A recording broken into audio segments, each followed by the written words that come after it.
चौहान साहेब आप स्वराज्याच्या राजधानीमध्ये सातारा जिल्ह्यामध्ये या कार्यक्रमाच्या निमित्तानं आलात। मी आपलं मनपूर्वक स्वागत करतो। या कार्यक्रमाच्या निमित्तानं मित्रांनो सातारा जिल्ह्याची आणि 400 बांधणारा आणि खऱ्या अर्थाने याच पुन्हा एकदा फिर एक बार मोदी सरकार या संकल्पनेतून आजचा कार्यक्रम संपन्न होत असताना आलेल्या सर्वांचं मी मनपूर्वक स्वागत करतो। चिन्मय दादांसोबत आलेल्या कार्यकर्त्यांना माझी पुन्हा एकदा विनंती आहे, हात जोडून की आपण सर्वांनी बसलं पाहिजे। ही खुर्ची सन्मानाची तुम्हा सर्वांसाठी सातारा जिल्ह्याच्या वतीनं आपणा सर्वांचा सन्मान करणं आमची जबाबदारी आणि म्हणूनच व्यासपीठाच्या पाठीमागे प्रचंड गर्दी झालेली आहे। सर्वांना विनंती आपण पुढे येऊन बसून घेऊयात। व्यासपीठाच्या पाठीमागे असलेले सर्व मान्यवर आदरणीय शिवराज सिंहजी चौहान राष्ट्रीय उपाध्यक्ष भारतीय जनता पार्टीचा सन्मान या कार्यक्रमाच्या निमित्ताने खास उपस्थित असलेले सातारा जिल्हा माननीय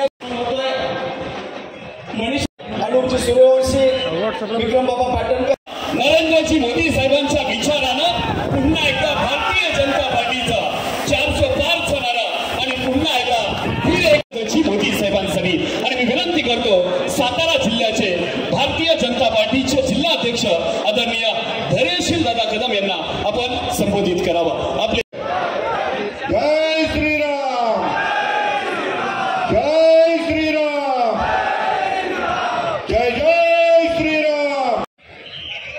जिन्होंने लाडली बहना और अगणित विकास या कार्यक्रमाच्या निमित्तानं आलेल्या सगळ्या तरुण सहकाऱ्यांचं मी मनपूर्वक स्वागत करतो। या कार्यक्रमाच्या निमित्तानं आदरणीय तात्यांचा निरोप आपण सर्वांनी बसून घ्यावं।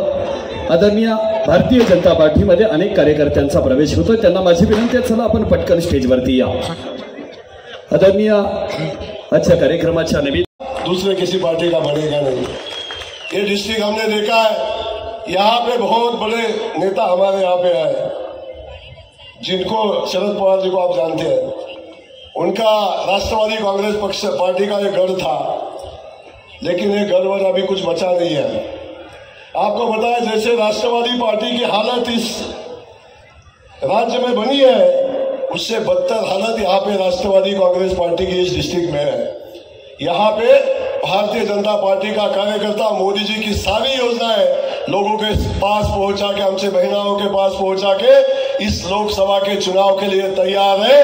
और किसी भी हालत में 2024 में जब प्रधानमंत्री तीसरी बार शपथ लेंगे तब यहाँ का ही भारतीय जनता पार्टी उभं करण्याचं काम गेल्या अनेक वर्षापासूनचा आमचा भारतीय जनता पक्षाचा सामान्य कार्यकर्ता करतोय। खूप संघर्षात गेलेला कार्यकर्ता आहे। जेव्हा कुणीच विचारत नव्हतं तेव्हा आमचा हा भारतीय जनता पक्षाचा कार्यकर्ता जमिनीवर संघर्ष करत होता। अनेक लोकांनी चेष्टा केली, अनेक नाम से मना रहे हैं। वो लोकसभा में हमारे मार्गदर्शक आदरणीय श्रीमंत छत्रपति उदयनराजे भोसले महाराज, अभी जिन्होंने हम सबको संबोधित किया वो हमारे युवा मित्र यहाँ के विधायक जय कुमार जी गोरे, इस जिले के अध्यक्ष धैर्यशील जी कदम, हमारे मित्र और इस जिले के युवा नेता अतुल बाबा भोसले, पूर्व विधायक आनंदराव जी पाटिल, पूर्व विधायक मदन दादा भोसले, मंच पर उपस्थित प्रिया कहूँगा बार बार दिन ये आए, बार बार हम दिल से गाए, तुम जियो हजारों साल, साल के दिन हो 50,000। भाई और बहनों, हम बहुत भाग्यशाली हैं। भारतीय जनता पार्टी के एक ऐसे वरिष्ठ नेता जो सिर्फ मध्य प्रदेश शक्ती मोजण्याचं प्रतीक आहे। ही शक्ती मोजण्याचं प्रतीक आहे। युवा शक्तीवर आपण आवड आहात।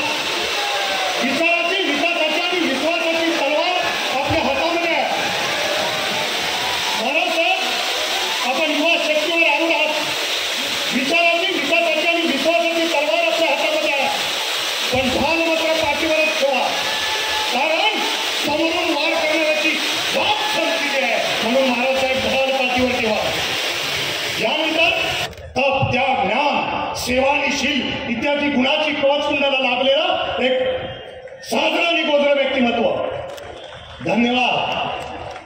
यानंतर एक मिनिट, यानंतर श्रीमंत उदयनराजे भोसले यांचा सत्कार माबाजींच्या शुभकरणाने होणार आहे। जहां बिजलियां गिराने की मुझे भी जिद है, वही आशियाना बनाने की हिम्मत और हौसले बुलंद है।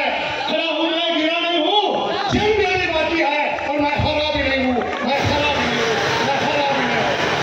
आदरणीय महाराज साहेबांचा सत्कार वाढदिवसांच्या निमित्त महाराजांच्या हस्ते होत आहे।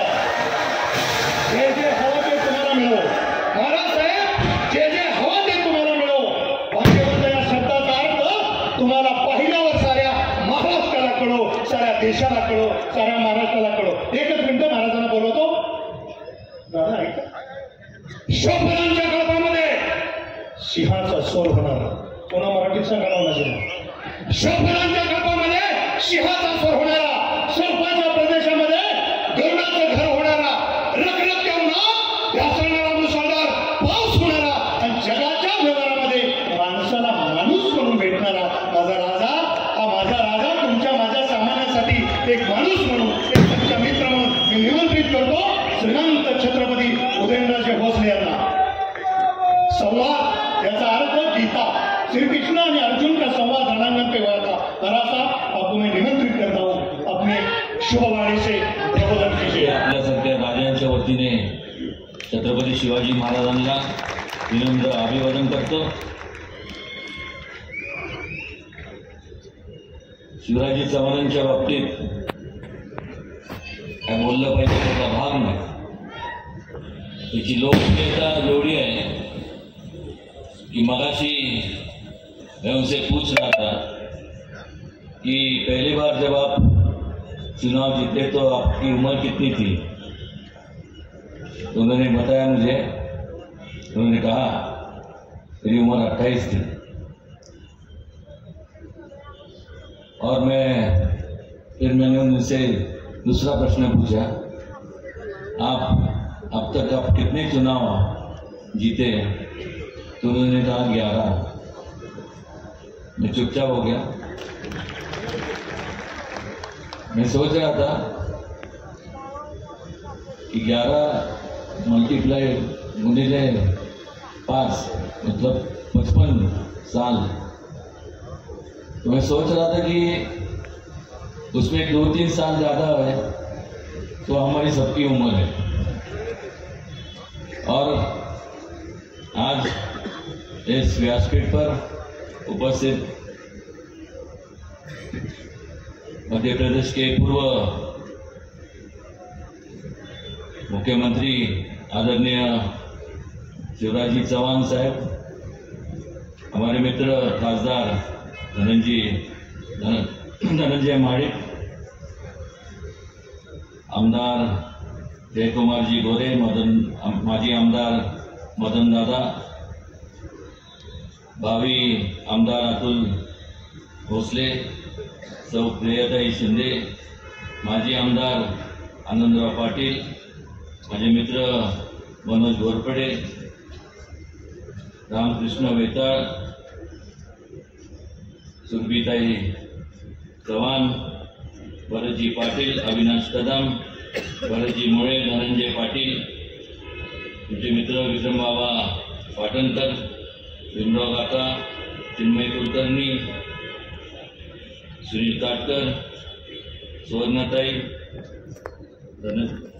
धनाजी काका, रंजना रावत, गीतांजली कदम, विश्व हिंदू परिषद चे बजरंग दल आणि सर्व भारतीय जनता पक्षाचे सर्व पदाधिकारी आणि ज्यांना विसरलं की काय होतं आणि ज्यांना विसरून चालणार नाही असे माझ्यावर खूप प्रेम करणारे, मिश्किलपणे का होईना माझ्यावर प्रेम करणारे सर्व पत्रकार,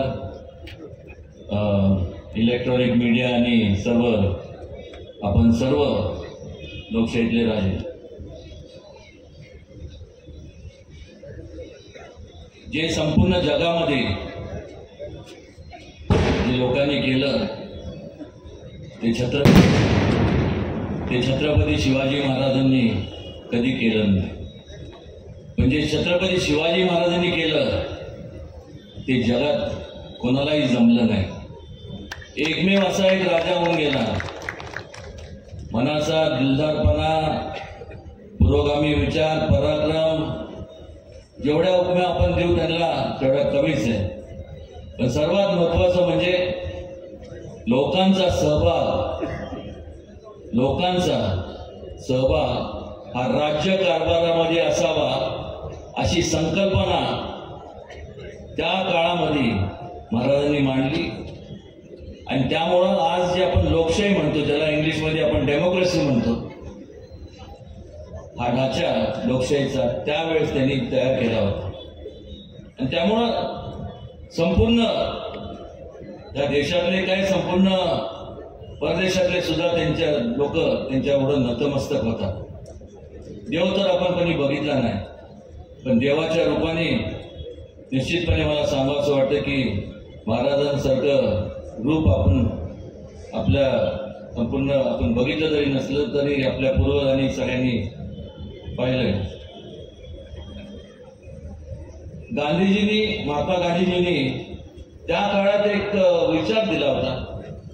विचार काय होता तर पंचायत राजचा. पंचायत राज म्हणजे काय, सत्तेचं विकेंद्रीकरण करून जोपर्यंत सर्वसामान्य लोकांच्या हातात आपण सत्तास्थान देत नाही तोपर्यंत खऱ्या अर्थाने लोकशाही ह्या देशामध्ये नांदणार नाही. पण गेले ज्या वेळेस आपल्याला संपूर्ण लोकशाहीची स्थापना झाली, प्रस्थापित झाली, त्यावेळेपासून जवळपास 50 वर्षाचा काळ जर आपण पाहिला तर त्या 50 वर्षाच्या काळामध्ये काय झालं तर महात्मा गांधीजींच्या, छत्रपती शिवाजी महाराजांच्या विचारांना तिलांजली देण्यात आली. विकेंद्रीकरणाच्या ऐवजी केंद्रीकरण झालं, त्याच्यामुळे एकाधिकारशाही आली. पण ज्या वेळेसपासून मोदीजींचं सरकार, भाजपचं सरकार देशामध्ये प्रस्थापित झालं, त्यापासून आज आपण पाहतो एक वेगळं चित्र पाहतो. खऱ्या अर्थाने पंचायत राजची संकल्पना जी गांधीजींची होती ती आपण आपल्याला आचरणात पाहायला मिळते. मोदीजींच्या नेतृत्वाखाली अनेक वर्षापासून जी एक घोषणा केली जात होती की गरिबी हटाव, पण वास्तविक ती फक्त घोषणाच राहिली. ती घोषणाच राहिली आणि फक्त लोकांना निवडणुकीच्या काळामध्ये त्यांच्या समोर जाऊन मतं मिळवण्याचं एक साधन झालं. आणि मग बेंबीच्या डेटापासून टाव फोडून हे सर्वजण म्हणायचे की तळागाळातल्या लोकांना आम्ही त्या गाळातनं बाहेर काढणार, असं करणार, तसं करणार. पण या गेल्या 50 त्यांच्या कालावधीमध्ये जर आपण पाहिलं तर काय पाहायला मिळतं की तळागाळातल्या लोकांना जास्तीत जास्त गाळात घालण्याचं काम केलं. मगाशी आमचे मित्र खासदार धनंजय माडकांनी सांगितलं अनेक घोटाळे जे संपूर्ण वाचून म्हणजे आपल्या समोर त्याची मांडणी केली. मला अजून आठवते की मी असंच त्यावेळेस जेव्हा चारा घोटाळा झाला होता, त्यावेळेस चारा घोटाळा जेव्हा झाला तेव्हा आपल्यासारखेच पत्रकार त्या ठिकाणी लालूजींच्या निवासस्थानी गेले होते, त्यांच्या गावी. आणि त्यांना विचारलं की चारा घोटाला हो गया, उसके बारे में आप कुछ कहेंगे? तो लालू जी वो इनके जो गाय भैंस है उनको चारा डाल रहे थे, तो उन्होंने कहा देखो भैया, जो बेचारी ये चारा खा रही है वो कुछ नहीं बोल रही है, बाकी के ही बोले जा रहे हैं. आता गाय म्हशी कशा बोलणार मला सांग. म्हणजे एक प्रकारची लोकशाही थट्टा केली. पण छत्रपती शिवाजी महाराजांना अभिप्रेत Incoming voice call from +91. ती काय होती? सर्व धर्म समभावाची, सर्व जाती जमातीतल्या लोकांना एकत्र घेऊन स्वराज्याची स्थापना त्यांनी केली. आणि त्याच्यामुळं आपल्याला एक आपण समजून घेतलं पाहिजे की अलीकडच्या काळामध्ये लोक व्यक्ती केंद्रित झाले. समाजापेक्षा मी आणि मी हाच विचार त्यांच्या मनात असतो. आणि त्यामुळं स्वतःच्या स्वार्थासाठी जाती धर्मामध्ये तेढ निर्माण करायचं जे हा जो प्रकार आहे तो अत्यंत विळसवाणी प्रकार आहे. त्याचा मी कठोरपणे निषेध करतोच आहे. की सांगण्याचं मतितार्थ एवढंच आहे की आपल्याला समजा हा देश एकत्र ठेवायचा असेल, या देशाला महासत्तेकडे न्यायचं असेल तर फक्त एक आणि एकच छत्रपती शिवाजी महाराजांचा विचाराचा आपण आपला उळशी बाळगून तो आचरणात आणला पाहिजे. आणि नेमकं त्याच धर्तीवर या अगोदर बरेच पंतप्रधान होऊन गेले, बरेच नेते मंडळी होऊन गेले, घोषणा तर केल्या असं करू तसं करू हे करू. पण जर बातम्याने आपण बघितलं तर आदरणीय नरेंद्रजी मोदींनी छत्रपती शिवाजी महाराजांचे जे विचार आहेत, महिलांच्या बाबतीतलं त्यांचं सक्षमीकरण, गरिबांच्या बाबतीत त्यांची जीवनमान कसं उंचवलं गेलं पाहिजे, युवकांना स्वतःच्या पायावरती कसं उभं राहतील, स्टार्टअपच्या योजना, अशा अनेक योजना राबवल्या गेल्या. आणि त्यामुळं खऱ्या अर्थाने सर्व म्हणजे मोदीजींचे बरोबर असलेले सर्व सहकारी, त्याचबरोबर त्यांचे ज्येष्ठ सहकारी आज आपल्या व्यासपीठावर शिवराजजी चव्हाण साहेब आहेत. खरोखर या लोकांनी आयुष्य वेचलं, संपूर्ण लोकांच्या सेवेकरता, लोकांच्या हिताकरता, लोकांच्या प्रगतीकरता, लोकांच्या उत्कर्षाकरता. आणि त्यामुळे आपण सगळ्यांनी विचार करणं गरजेचं आहे की जेवढं त्या लोकांचे जे विचार होते म्हणजे आणि भारतीय जनता पक्षाच्या विचारामध्ये फरक काय तर त्यांचे इतरांचे जे विचार आहेत ते फक्त मत तुमचं कसं मिळेल, तुमचं मत मिळालं की त्यांचं काम झालं.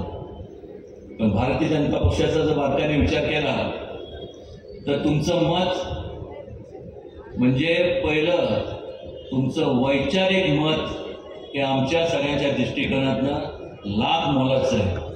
आणि त्याकरता संपूर्ण हे कधी होतं, हे कधी निर्माण होतं, ज्या वेळेस आपण लोकांची सेवा करतो मनापासून, लोकांकरता आपण झटतो, झिजतो आणि लोकांचं त्याच्यामुळे जो विश्वास आपण संपादन करतो जो मोदीजींनी केलाय, त्यांच्या सर्व सहकार्याने या राज्यात असेल, वेगवेगळ्या मध्य प्रदेश असेल, वेगवेगळ्या संपूर्ण देशातल्या इतर राज्यामध्ये जर पाहिलं तर आपल्याला आज सगळीकडं भाजपमय वातावरण आपलं झालेलं पाहायला मिळतं. हे केव्हा होतं जेव्हा आपण लोकांचे कामं करतो. उगीच आपलं घोषणा करून आज ज्या लोकांनी घोषणा केल्या आज त्यांची सगळ्यांची जर अवस्था बघितली तर काय अवस्था आहे, म्हणजे अवस्था म्हणण्यापेक्षा एका काळी संपूर्ण म्हणजे एवढं एक दोन लोकांची पार्टी म्हणून ओळखले जाणारे भारतीय जनता पक्ष म्हणजे अटल बिहारी वाजपेयी साहेब, लालकृष्ण अडवाणी साहेब, दोन वर्ण आज आपण संख्या बघताय. आणि मगाशी ज्या घोषणा दिल्या, मग धैर्यशील दादा असतील, धनंजय असतील किंवा माझे मित्र जयकुमार असतील, आज 400 पार हे होणारच आहे, हे लिखितच आहे. कारण कामं केल्यामुळं लोक मतदान करतात, नुसतं घोषणा देऊन कोणी मतदान करत नाही. फार वेळ घेत नाही मी आपला, पण एवढंच सांगेन की आज म्हणजे माझं भाग्य मी समजतो की जे अत्यंत एवढं प्रेमळ आणि संयमी आणि यांचे विचार खरंच ऐकण्यासाठी आपण सगळे आतुर आहोत असे शिवराजी मामासाहेब हे आज या ठिकाणी आले मला आशीर्वाद देण्याकरता. मी स्वतःला धन्य झालं असं समजतो. आज या ठिकाणी त्यांचं मी पुन्हा एकदा संपूर्ण सातारा आणि शाहूनगरीच्या वतीने, संपूर्ण जिल्ह्याच्या वतीने आणि संपूर्ण महाराष्ट्राच्या वतीने म्हणलं तरी काय हरकत नाही, आज त्यांचं सातारा नगरीत स्वागत करतो. भरपूर वेळ झालाय. पुन्हा एकदा मी एवढंच एक मला सांगावंसं वाटतं, कालही तुमचं होतं, आजही तुमचं आहे, भविष्य काळात त्याच्यात बदल होणार नाही.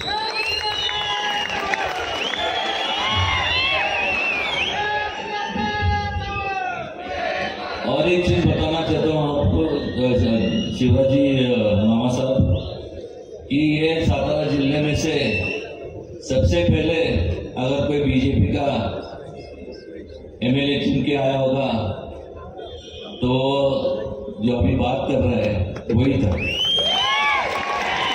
और ये कहते हुए मैं मेरे भाषण को पूर्ण विराम देता हूँ और मामा जी से विनती करता हूँ कि वो आके आप सबको संबोधित करें.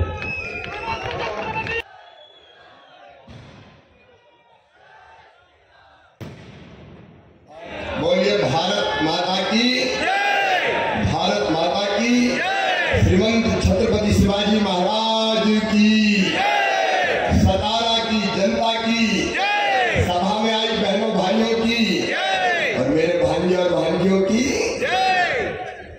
सर्वांना मनःपूर्वक नमस्कार. मला महाराष्ट्रात आल्यावर असे वाटते की मी छत्रपती शिवाजी महाराजांच्या एक मावळा आहे आणि मला याचा अभिमान नाही, गर्व आहे. सचमुच में इस पवित्र धरती पर आकर मैं धन्य हो गया.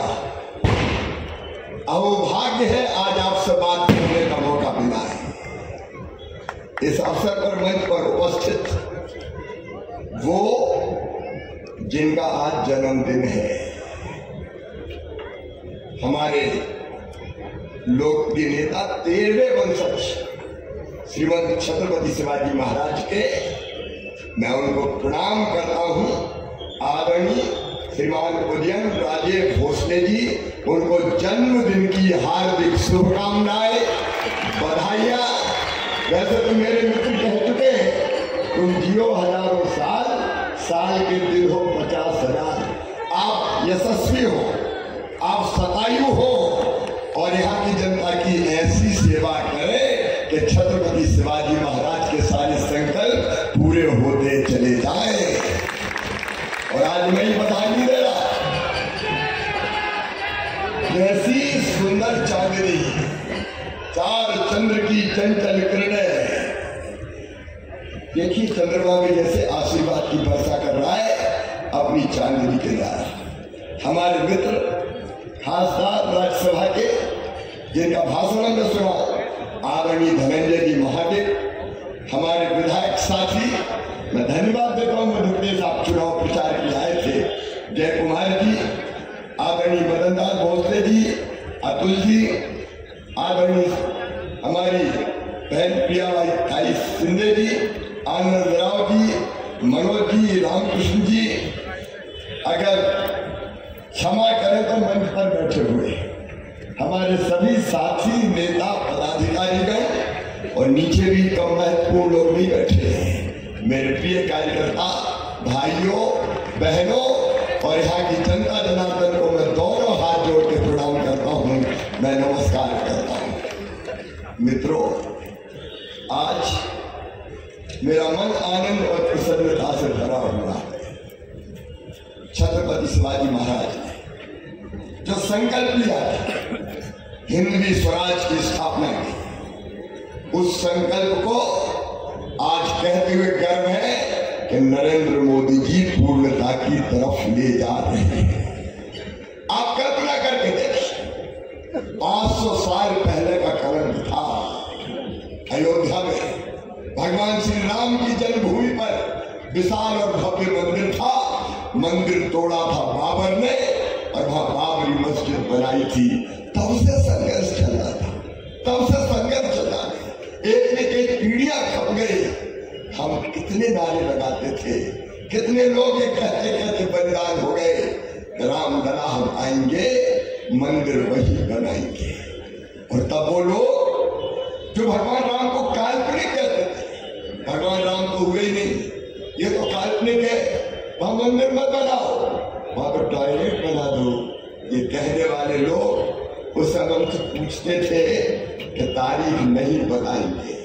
लेकिन आज गर्व है मुझे कहते हुए कि 22 जनवरी को मोदी जी के नेतृत्व में भगवान श्री राम दिव्य और भव्य मंदिर में विराजित हो गए।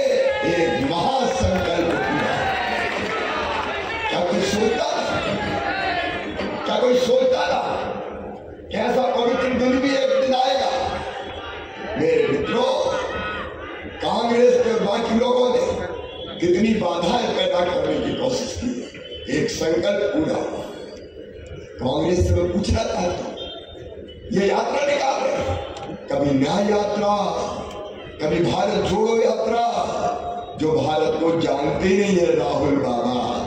राहुल गांधी को ये पता नहीं कि गेहूं की बात ऐसी लगती है कि ऐसी लगती है। एक बार मध्य प्रदेश में कह रहे थे, गन्ना ये जो गुड़ है गन्ने के नीचे लगता है तो गन्ने के ऊपर लगता है।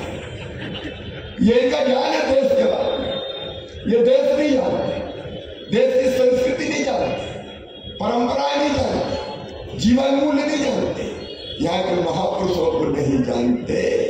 ये देश जोड़ने की बात कर रहे हैं। अरे कांग्रेस ने तो हमारे देश का इतिहास भी गलत ढंग से पढ़ाने का पाप किया है, गलत ढंग से पढ़ाने का पाप किया है। आजादी का तुमने क्या पढ़ाया? छत्रपति शिवाजी महाराज को नहीं पढ़ाया, महाराणा प्रताप को नहीं पढ़ाया, तुम पढ़ाते थे अकबर महान। अकबर महान हो गए, औरंगजेब के पाठ पढ़ाए जाते। आजादी की लड़ाई का इतिहास भी हिंदुस्तान को गलत पढ़ाने का पाप किया तो कांग्रेस ने किया। हमें पढ़ाया गया कि हिंदुस्तान को आजादी महात्मा गांधी जी ने दिलाई, पंडित जवाहरलाल नेहरू जी ने दिलाई, इंदिरा जी ने दिलाई। महात्मा गांधी जी के योगदान को कोई अस्वीकार नहीं करता। बापू विश्व बंद है, मैं उनको प्रणाम करता हूँ। लेकिन कांग्रेस भूल गई नाना साहब पेशवा को, भूल गई बासुदेव बलवंत फड़के को, भूल गए तात्या टोपे को, भूल गए अमर शहीद कुंवर सिंह को, रासबिहारी बोस को, लोकमान्य तिलक को, चंद्रशेखर आजाद को, शहीद आलम सरदार भगत सिंह को, सुखदेव जी को, राजगुरु को, नेताजी सुभाष चंद्र बोस को। अरे उनकी समाधि पे दिया भी नहीं, जिनके लहू से मिली थी आजादी वतन और जगमगा रहे मकबरे उनके, जो बेचा करते थे शहीदों के कफन। आजादी के इतिहास तुमने गलत पढ़ाया है। और देश को तोड़ने वाले कौन थे? इस महान भारत को तोड़ा कौन ने? मेरे भाई और बहनों, सतारा वालों, जल्दी सत्ता प्राप्त करने की चाह में पंडित जवाहरलाल नेहरू जी ने देश का विभाजन स्वीकार करने का पाप किया था। आजादी तो मिली लेकिन अखंड भारत नहीं मिला, भारत तोड़ दिया गया, भारत बांट दिया गया। मेरा मन तकलीफ और दर्द से भर जाता है। अरे इस भारत में भगवान राम के पुत्र लव द्वारा बसाया हुआ लाहौर कहाँ है? पंचनद का प्यारा पंजाब केवल 2 नदियों का पंजाब बन के रह गया। कहाँ है रावी, कहाँ है सतलज, कहाँ है झेलम, कहाँ है ब्यास, कहाँ है चिनाब, कहाँ है ननकाना साहब, कहाँ है ननकाना साहब, कहाँ है गलगल वाला ढाका, कहाँ है हिंगलाज, कहाँ है रावलपिंडी? ये पाप किया कांग्रेस के मित्रों, तो तुमने किया। आज तुम भारत जोड़ो यात्रा निकाल रहे हो। कश्मीर में धारा 370 किसने लगाई?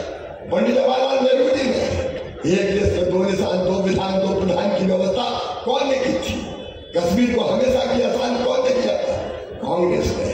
आज मैं अपने प्रधानमंत्री श्रीमान नरेंद्र मोदी जी को हृदय से धन्यवाद देना चाहता हूँ। 2019 में जैसे पूर्ण बहुमत मिला, कश्मीर से धारा 370 समाप्त कर दी।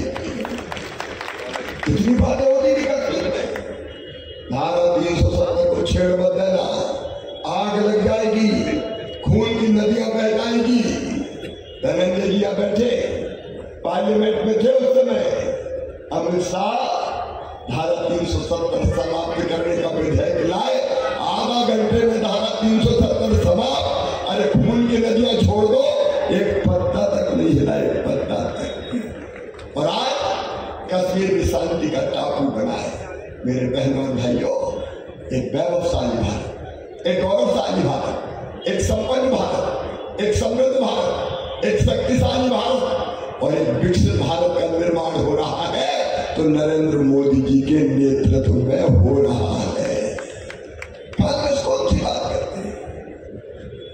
मेरे बहन और भाई, मुझे याद है वो दृश्य जब छत्रपति शिवाजी महाराज के सामने युद्ध जीत के एक बहन लेके आई गई थी तो उन्होंने सम्मान करते हुए कहा था, काश मेरी माँ भी इतनी सुंदर होती।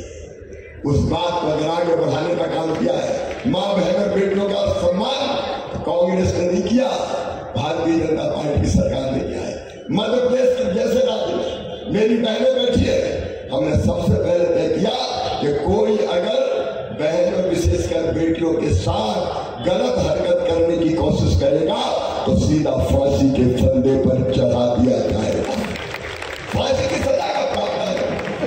अब यह बातचीत हो रही थी, प्रधानमंत्री नरेंद्र मोदी जी ने मेरी बहनों ऐतिहासिक विधेयक पारित किया, नारी शक्ति बंधन अधिनियम। और मेरी बहनों, कांग्रेस ने नहीं, इंडिया गठबंधन ने नहीं, नरेंद्र मोदी और भारतीय जनता पार्टी ने 33% आरक्षण लोकसभा और विधानसभा में देने का पुण्य कार्य किया है। आज तुम्हारी 3 बहनें मंच पे आगे बैठी है, लेकिन महाराज साहब 2029 के बाद ये पीछे वाली बहनें आगे दिखाई देंगी और आगे वाले भाई पीछे चले जाएंगे। 33% आरक्षण देने का काम किया तो बीजेपी की सरकार ने किया। सबका साथ, सबका विकास और सबका विश्वास। मेरी बहनों, मध्य प्रदेश जैसे राज्य में सत्ता में आए, सेक्स रेशियो गड़बड़ था। 1000 बेटों में केवल 912 बेटियां पैदा होती थी और ये भेदभाव भगवान नहीं करता था, इंसान करता था। बेटा आए तो स्वागत किया जाए, बधाइयां गाई जाए और बेटी अगर आई तो मैया का चेहरा भी उतर जाए, जैसे बेटी नहीं हो गई हो, आफत हो गई हो। और जैसे ये पता लगाने के व्यवस्था हुई कि कोख में बनने वाला कौन है, बेटा की बेटी, बेटा आए तो आने दो और बेटी हो तो कोख में ही मार दो, कोख को कत्ल खाना बना दिया गया। बचपन से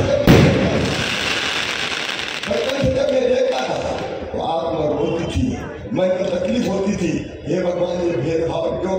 बेटा बेटी दोनों एक ही माँ की कोख से जन्मे हैं, फिर इंसान ये भेद क्यों करता है? क्यों ये भेद करता है? मध्य प्रदेश में 1000 बेटों पे 912 बेटियां पैदा होती थी और तब जब मैं मुख्यमंत्री बना, पहली 2 योजनाएं मन में संकल्प था कि भाषण से बेटी नहीं बचेगी, बेटी को बोझ से वरदान बनाना पड़ेगा।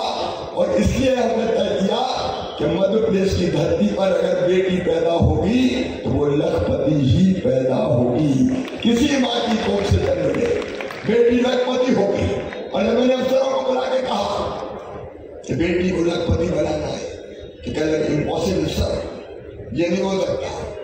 मैं मुख्यमंत्री हूँ इसलिए होगा, बेटी जैसे ही पैदा होगी उसके खाते में हम इतने पैसे पैदा होते ही जमा कर देंगे तो उसकी पढ़ाई भी होगी और बाद में वो लखपति बनेगी। बने होने पे उसको 1 लाख रुपया से ज्यादा मिलेगी। हमने 30,000 रुपया उसके खाते में जमा करना 2005-06 में शुरू किया और उसको जोड़ दिया पढ़ाई। 5वीं पास करके 6वीं में जाए तो 2000, 8वीं पास करके 9वीं में जाए 4000, 10वीं पास करके 11वीं में जाए तो 6000, 12वीं में जाए तो फिर 6000, कॉलेज में जाए तो 12,500, इसलिए कि पढ़ाए लोग। और कॉलेज से पास आउट हो तो 12,500 और 21 साल की हो जाए तो सीधा 1 लाख रुपया और मिल जाए। मैं कहा मध्य प्रदेश की धरती पर बेटी पैदा होगी तो लखपति ही पैदा होगी।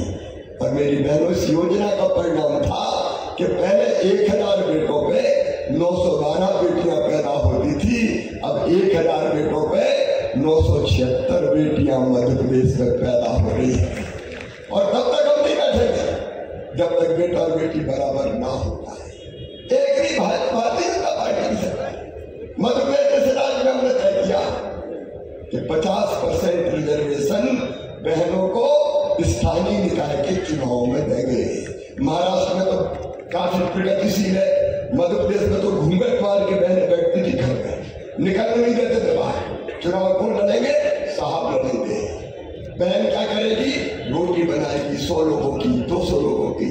हमने तय कर दिया कि आज इस सीटों पर रिजर्वेशन केवल बहनें चुनाव लड़ेगी या बेटियां चुनाव लड़ेगी। उसका परिणाम ये हुआ, जो घूंघट में थी वो मेयर बन गई, जिला पंचायत के अध्यक्ष बन गई, नगर पालिका के अध्यक्ष बन गई, सरपंच बन गई, और ऐसा राजकाज संभाला कि पुरुषों को भी मात कर दिया।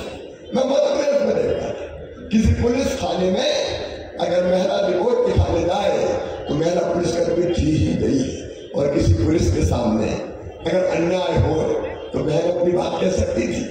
और इसलिए हमने तय कर दिया कि 35% भारतीय बेटियों की पुलिस में भी होगी।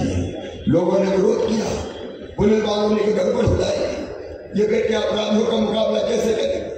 हमने कहा बेटियों के हाथ में डंडा देंगे तो गुंडों की अकल ठिकाने लगा के बता देगी। और मध्य प्रदेश में वो काम बेटियां कर रही है, बहादुरी के साथ कर रही है। प्रधानमंत्री नरेंद्र मोदी जी ने थल सेना हो और चाहे नभ सेना हो, बेटियों को कितना महत्व दिया है हम देखते थे। संपत्ति अगर खरीदी जाती थी तो पुरुष के नाम पे ही खरीदी जाती थी, साहब के नाम पे या बेटे के नाम पे कर दो। हमने तरकीब जोड़ा और तय कर दिया कि अगर बेटी या बहन के नाम से संपत्ति खरीदोगे तो संपत्ति खरीदने का जो रजिस्ट्री शुल्क होता है, स्टाम्प शुल्क, वो केवल 1% लगेगा। पुरुष के नाम पे खरीदोगे तो 5%। तो कई लोगों ने अपनी पत्नी से कहा, गुड्डू की मम्मी तेरे नाम जमीन खरीद रहा हूँ, रजिस्ट्री का पैसा बच जाएगा। उस बहाने बहनों के नाम पे मकान दुकान हो गए। हमने तय किया जो छत्रपति शिवाजी महाराज ने तय किया था, यज्ञ नारस्त्र पूजन तेरे मंदिर तत्र देवता, कि गरीब बहन अगर बेटा बेटी को जन्म देगी तो बेटा बेटी को जन्म देने के पहले उसके खाते में 4000 और जन्म देने के बाद 12000 डालेंगे, ताकि मजदूरी करने वाली बहन को भी आराम करने का मौका मिले और वो अपने बेटा बेटी को ढंग से दूध पिला सके। और लाडली बहना जैसी योजना इसलिए कि आधी आबादी को हमें पूरा न्याय देना था। अरे धरती के संसाधनों पर, देश के संसाधनों पर बहनों का भी तो हक है। बल्कि हर बहन का अपना अकाउंट होगा और उस अकाउंट में हर महीने पैसे आएंगे, ताकि 1000-500 रुपए के लिए मेरी बहनों को हाथ न फैलाना पड़े। ये तो मायके भी जाना है तो साहब से पैसा मांगे कि 500 रुपया तो दे दो, तो मुंह हुआ तो दे दिए, नहीं तो जब देखो मांगती रहती नहीं है मेरे पास, तो मोह लटका के बैठ जाती थी। अब उनका अपना अकाउंट है जिसमें हर महीने पैसा आते। 1,32,00,000 बहनें आज गर्व से सीना तान के जीती है मध्य प्रदेश की धरती पर। कब कांग्रेस ने ये सामाजिक परिवर्तन कब कांग्रेस ने किया? किसानों के लिए आप देखें, प्रधानमंत्री नरेंद्र मोदी जी 6000 रुपया किसान सम्मान निधि देते हैं। छोटे किसानों की एक बड़ी निधि है। और यहाँ भी आदरणीय देवेंद्र फडणवीस जी, आदरणीय शिंदे जी 6000 अलग से देते हैं। मध्य प्रदेश में भी हम 6000 अलग से देते हैं। एक नहीं, अगर योजना में गिनाऊं तो सैकड़ों योजना है, गरीब के कल्याण की, किसानों के कल्याण की। अभी आपने सीखो कमाओ योजना की बात की नहीं। हम बेरोजगारी भत्ते के विरोधी, बेरोजगारी भत्ता नहीं। मध्य प्रदेश में हमने तय किया कि हम काम सीखेंगे। नौजवान फैक्ट्री में सीखे, दुकान में सीखे, कहीं कंपनियों में सीखे, तो काम सीखने के बदले उनको 8000 से लेकर 10,000 रुपया महीना देंगे, ताकि काम सीख के फिर वो परमानेंट रोजगार उनको मिल जाए या अपना काम प्रारंभ कर ले। यह भारतीय जनता पार्टी है, हमारे प्रधानमंत्री श्रीमान नरेंद्र मोदी। आज सीधा गर्व से फूल जाता है। एक जमाना था जब हम दुनिया के किसी देश में जाते थे तो भारत का कोई मान नहीं था, कोई सम्मान नहीं था। मैं तो 2014 के पहले भी मुख्यमंत्री था जब यूपीए की सरकार थी, और जब हम जाते थे निवेश के लिए, इन्वेस्टमेंट के लिए, और किसी से कहते थे इंडिया भारत आओ मध्य प्रदेश में निवेश करो, तो एक ही बात उठती थी, अरे घोटालों का देश है, कितने घोटाले तुम्हारे देश में हुए, वहां के क्या करेंगे, 2G घोटाला, 3G घोटाला, 4G घोटाला और जीजाजी घोटाला, कितने घोटाले, घोटालों का देश कांग्रेस ने बना दिया। देश को तबाह और बर्बाद करने का पाप कांग्रेस ने किया। लेकिन आज मैं गर्व से कहता हूँ सतारा वासियों, स्वाभिमान के साथ कहता हूँ कि आज दुनिया के किसी देश में चले जाओ, भारत और मोदी नाम ले दो तो लोगों का सम्मान के साथ शीश झुक जाता है और भारत माता की जय की आवाज आती है, या मोदी मोदी के नारे लगने लगते हैं। और अगर मोदी के नारे, मोदी मोदी के नारे दुनिया के किसी देश में लगते हैं तो केवल मोदी जी का सम्मान नहीं है, वो सम्मान हिंदुस्तान के 140 करोड़ भारतवासियों का सम्मान है, ये भारत माता का सम्मान है। आज देखिए क्या स्थिति है।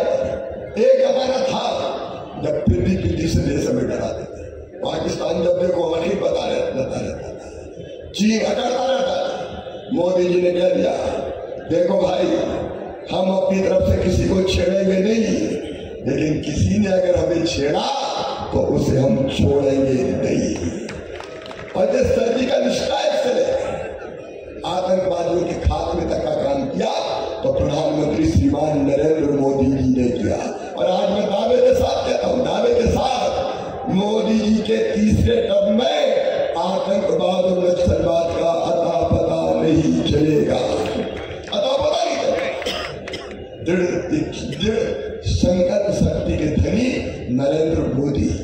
आप देखिए जब यूक्रेन और रूस में युद्ध हुआ, भारत के हजारों बच्चे फंस गए, माता पिता रो रहे थे, चिंतित थे, बच्चे जिंदा बचेंगे कि नहीं बचेंगे, हमारे बच्चे कैसे वापस आएंगे। कुछ नहीं हुआ। मोदी जी ने एक फोन किया रूस के राष्ट्रपति को, एक फोन किया यूक्रेन के राष्ट्रपति को, और कहा कि भारत के बच्चे निकलेंगे हाथ में तिरंगा झंडा लेके, उस समय युद्ध बंद कर देना ताकि हमारे बच्चे सुरक्षित निकल आए। और भारत के बच्चे हाथ में तिरंगा लेके निकले, भारत माता की जय कह के।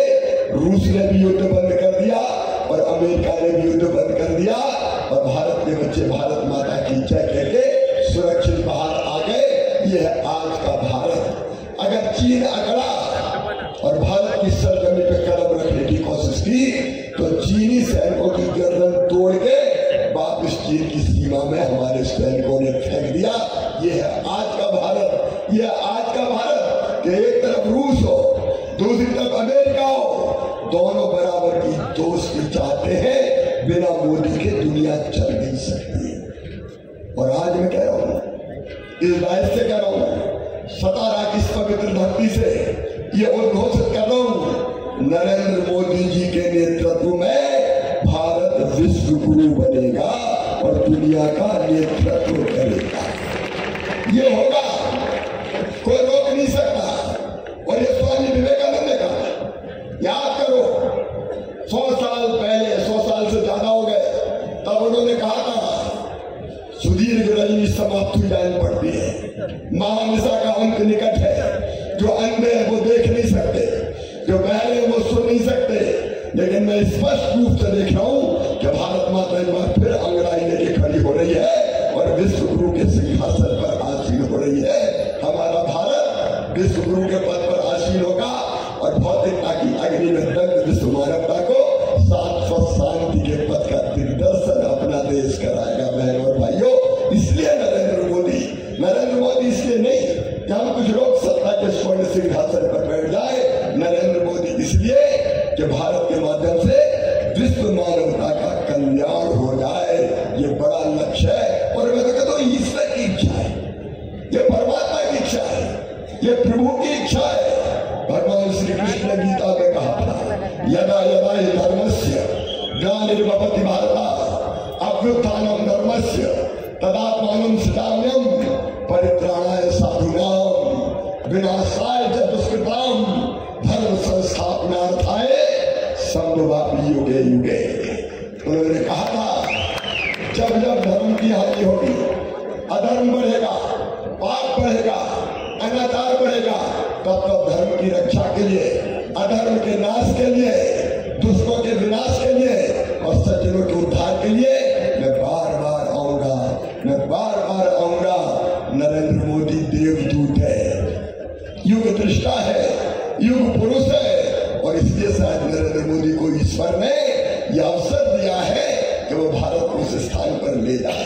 और मेरे प्रिय बहनों और भाइयों, ये चुनाव आने वाला छोटे मोटे लक्ष्य के लिए नहीं है, गरीब कल्याण भी होगा। माता बहनों, आपका सम्मान भी बढ़ेगा। और मैं सच कहूं, मैं जब बहनों को देखता हूं तो दुर्गा सप्तशती में कहा है जगत की सारी स्त्रियां देवी की मूर्तियां हैं। मैं हर बहन में देवी देखता हूं, देवी देखता हूं। इसलिए मध्य प्रदेश की धरती पर बेटियों के पैर धो के उनकी पूजा करता हूं, मैं बहनों के पैर धोता हूं। और मध्य प्रदेश में किसी भी एज ग्रुप की बहन बेधड़क आके अपने भाई के सीने से लग जाती है, क्योंकि भाई और बहन का पवित्र रिश्ता है। ये रिश्ता भारतीय जनता पार्टी समझ सकती है, भारतीय जनता पार्टी। और हर वर्ग के कल्याण के लिए भारतीय जनता पार्टी की सरकार चाहिए। और प्रधानमंत्री जी ने जो आह्वान किया है, अकेले बीजेपी 370 सीट, क्योंकि धारा 370 रहती है और राम मंदिर बना है और दिव्य और भव्य मंदिर में राम लला विराजे, इसलिए एनडीए 400 पार होना चाहिए, 400 पार। और इसलिए सतारा वासियों, एक दिव्य और भव्य भारत के निर्माण के लिए, एक विकसित भारत के निर्माण के लिए मैं आज अपील करने आया हूं, कोई चूक ना हो जाए। कार्यकर्ताओं की भावनाओं से मैं परिचित कराने का काम करूंगा, लेकिन आपसे भी कोई चूक ना हो जाए। सतारा से धूमधाम से मोदी जी को प्रधानमंत्री वाला सांसद जीतना चाहिए। वो जीतेगा कि नहीं? कितने लोग बैठे हैं, जहां तक देखो नजर आ रही है, जन समुद्र है, इतने धीरे कहने से काम नहीं चलेगा। अरे मोदी जी को प्रधानमंत्री बनाएंगे कि नहीं? तो हमारे सांसद को जिताएंगे कि नहीं? आइए, आज महाराज के जन्मदिन पर हम सब पवित्र संकल्प लें कि सतारा की इस पवित्र धरती से मोदी जी को प्रधानमंत्री बनाने वाले सांसद ही जीतेंगे। पता ये संकल्प करने के लिए तैयार है?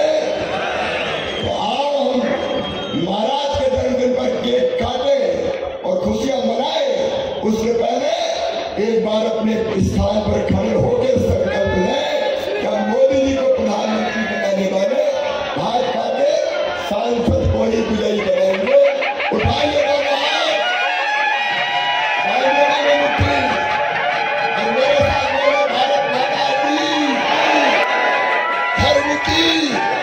अधर्म का गाड़ियों में विश्व का